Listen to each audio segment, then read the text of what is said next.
Back with updates from her campaign. Joining us now from our bureau in Washington, D.C., congressional candidate for Maryland's 7th Congressional District, Kimberly Klacik. Kimberly, so last time we talked to you was about 8 weeks ago or so when you first announced your campaign. What have been some of the challenges that you've seen ever since then? Thank you for having me, first of all, Alex. There have been a lot of challenges. Unfortunately, as you saw the CNN clip and everyone else on the left likes to say, there has been a lot of local media that's basically said that I am a sham, that I'm not really interested in fixing Baltimore, and they're using that as kind of leverage against me and saying that I'm not going to fulfill my duties and what I say I'm running my campaign on. So, you know, I have to go through and talk to everyone personally, which I have no problem doing. And so the people that I've met thus far on the ground have been persuaded and understand where I'm coming from. And for all of our viewers, too, I suggest that you follow Kimberly on Twitter, Instagram, whatever it may be, because you've been kind of posting the journey that you've been on throughout this entire process. And a big part of that journey has been the people that you're talking to. I mean, every single day I see you post something where someone's holding up a shirt from your campaign or you're talking to people in videos. And you're also going around the city kind of not only talking about problems, but ways that you can fix those problems, which I think is something that goes underreported in politics nowadays. It's so easy to point the finger. It's another thing to get something done. So what are some of the platforms that you're running on? And what is the reason, I should say, why you're running in 2020?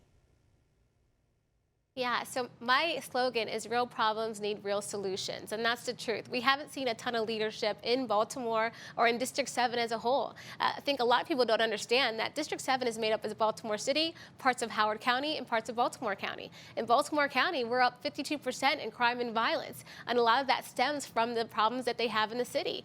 In Howard County, they're dealing with redistricting in the schools, and a lot of parents are upset about that. But right now, I don't know if you noticed, in 2019, we ended the year with 348 homicides, the highest murder per capita rate that we've ever had in Baltimore. And so we have a lot of issues. I talk a lot about accountability. I mean, we've seen so many taxpayer dollars going into Baltimore City, federal funds going into Baltimore City, and we have no idea where those funds ended up. And so we see a lot of squandering. Our mayor was just indicted a couple months ago for our pay-to-play programs. There's a lot of stealing going on. And so I think everyone across this country should understand exactly where their money is going and why it's not seen to be fixing any of the problems that we currently have.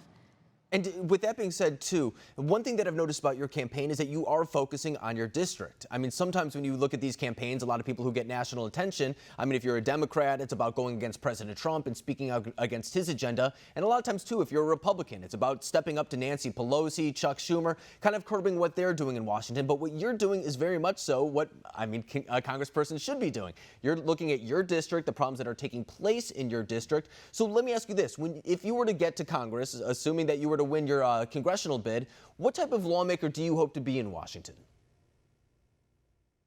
Hopefully a person where they can say, wow, that young woman is for the people. I am people over party. I'm going to be pushing term limits on Capitol Hill. I am going to support Trump's policies, but I'm going to go into the community more often and actually talk to constituents and actually take some action. There are so many problems there, and a lot of people say, well, why don't you do local leadership? It's like, well, I have oversight as a member of Congress, and I don't think people understand. Congressman Elijah Cummings was the most powerful African-American on Capitol Hill, and for his district to look the way it does, it doesn't make any sense. And so I want to make sure that I'm on Capitol Hill, but I'm also in the community. And I think a lot of people will be able to relate to that.